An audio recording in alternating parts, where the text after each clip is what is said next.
सवाल ये नहीं शीशा बचा के टूट गया, सवाल ये है कि पत्थर किधर से आया था। नहीं, प्रधानमंत्री जी कौन होते हैं माफ करने वाले? देश के बच्चे उनको माफ कर रहे हैं नहीं, ये सवाल सबसे बड़ा ये है, क्योंकि लाठियां तो बच्चों पे चली। छात्रों का एक आरोप है कि उन्हें आतंकवादी तक कहा गया। पिस्टल्स की गोलियां चली, 3 छात्रों को गोली लगी है, AK-47 वाली गोली नहीं है वो, तो फिर वो गोली कौन सी है? कोई सरकार चाह ले और फिर भी पेपर लीक हो जाए, ये तो असंभव है। प्रहलाद जोशी अब आ गए हैं, देखना। प्रहलाद जोशी तो क्या ही करेंगे, मतलब जब सुबह का ऐसा आलम है तो शाम का आलम क्या होगा। जब इनके सबसे योग्य धर्मेंद्र प्रधान ये करके गए हैं, गिला करें वो जिन्हें तुमसे कोई उम्मीदें थी, हमें तो खैर तेरा एतबार था ही नहीं। हमें पता है कि शिक्षा इनकी प्रायोरिटी ही नहीं है।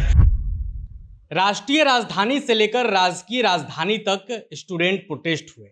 इस स्टूडेंट प्रोटेस्ट में छात्रों को जीत भी मिली, धर्मेंद्र प्रधान ने इस्तीफा दे दिया। दूसरी जीत यह भी मिली कि छात्रों को रिहा भी कर दिया गया। लेकिन कई जख्म ऐसे हैं जो अब तक भर नहीं पाए हैं। उन्हीं जख्मी छात्रों से मिलने के लिए दिल्ली से इमरान प्रतापगढ़ी, कांग्रेस के सांसद हैं, राहुल गांधी के करीबी माने जाते हैं, वो बिहार पहुंचे हैं, सिवान पहुंचे हैं। आज आप सिवान पहुंचे थे, जख्मी छात्रों से आपने मुलाकात की है। सवाल ये नहीं शीशा बचा के टूट गया, सवाल ये है कि पत्थर किधर से आया था। मंत्री का इस्तीफा हो गया, छात्रों से मजबूरन सरकार को मुकदमे वापस लेने पड़े। जब राहुल गांधी जी ने गृह मंत्री को चिट्ठी लिखी और बहुत चेतावनी वाले अंदाज में कहा कि जवाब देना पड़ेगा, तो अंततोगत्वा राज्य सरकारें धीरे धीरे मुकदमे वापस ले रही हैं। उसमें भी प्रताड़ित किया जा रहा है, पर्सनल स्कोर सेट किए जा रहे हैं।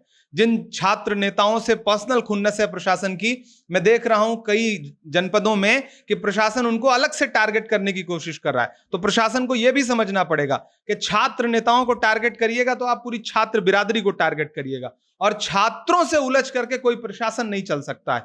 क्योंकि कोई भी जिलाधिकारी हो, कोई भी पुलिस अधीक्षक हो, वो भी कभी छात्र रहे हैं, ये उनको याद रखना पड़ेगा। दूसरी महत्वपूर्ण बात यह है कि ये सब होने के बावजूद अब जो घायल हैं वो क्यों घायल हैं, उसकी फैक्ट फाइंडिंग हम लोग कर रहे हैं। AK-47 चली सीवान में, पिस्टल्स की गोलियां चली, 3 छात्रों को गोली लगी है, AK-47 वाली गोली नहीं है वो, तो फिर वो गोली कौन सी है? पुलिस ने अब तक कोई नाम का खुलासा नहीं किया है। कल पुलिस अधीक्षक महोदय से भी, DM से भी हमने मुलाकात की और वो लगातार टालमटोल तो करते ही रहे, लेकिन ये स्वीकार किया उन्होंने कि हाँ गोली चली है, घायल है, और शासन ने ही उनका इलाज कराया। आनन फानन में उनको डिस्चार्ज भी करा दिया। उन तीनों छात्रों को अभी और इलाज की जरूरत है। हमारे साथ सांसद मनोज राम जी ने कल रात में DM से भी बात की कि इन बच्चों को अभी और इलाज की जरूरत है। जब हम दरौली पहुंचे थे तो कुल मिलाकर के हमने तमाम तथ्य इकट्ठा किए हैं, हम राहुल जी को सबमिट करेंगे, और मुझे पूरा भरोसा है कि राहुल जी इस मुद्दे को देश की संसद से लेकर के सड़क तक लगातार उठाएंगे। सीवान के वो जो 3 छात्र हैं, वो सिर्फ छात्र नहीं हैं, वो इस देश के लाखों करोड़ों छात्रों के प्रतिनिधि के तौर पर खड़े हैं, क्योंकि उनको गोलियां लगी हैं और वो सिर्फ अपना अधिकार मांगने के लिए सड़क पर आए। प्रतापगढ़ी उस जगह पर गए थे जहां गोली मारी गई थी। बिल्कुल, हम उन तमाम जगहों का दौरा करके आ रहे हैं, एक एक परिवार से। जाहिर सी बात है, अभी जहां गोली चली थी वहां तो अभी कुछ है नहीं, कोई सीन तो क्रिएट आप कर नहीं सकते, वो तो जांच का विषय है। लेकिन हमने उन बच्चों से बात की है, उनको किस तरह से गोली लगी।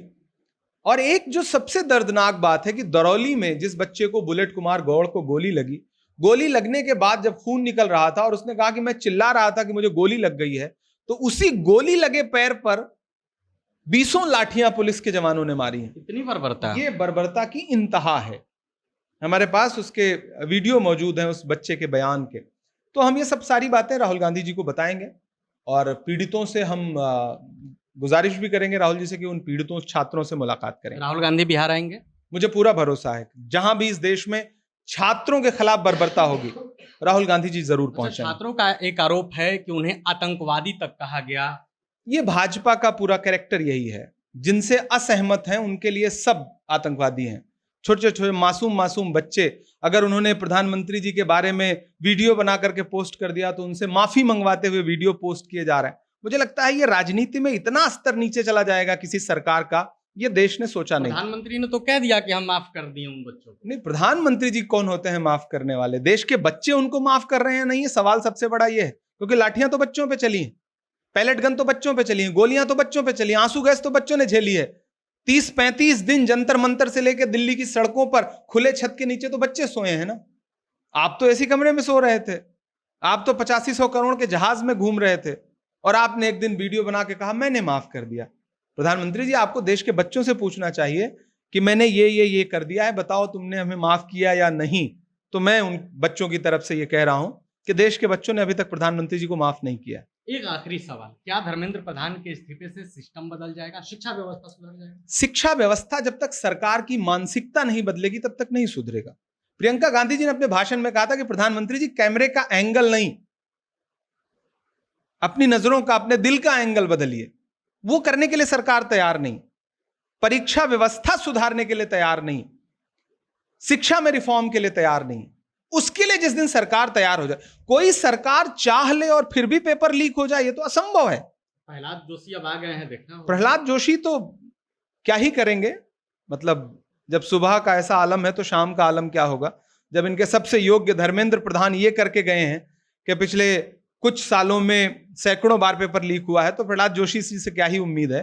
गिला करें वो जिन्हें तुमसे कोई उम्मीदें थी, हमें तो खैर तेरा एतबार था ही नहीं। हमें पता है कि शिक्षा इनकी प्रायोरिटी ही नहीं है, हेल्थ इनकी प्रायोरिटी ही नहीं है, इनकी प्रायोरिटी तो कुछ और है। इनको तो बस वोट चाहिए, उसके लिए हिंदू मुसलमान मंदिर मस्जिद चलता रहे, इनकी रोजी रोटी चलती रहेगी।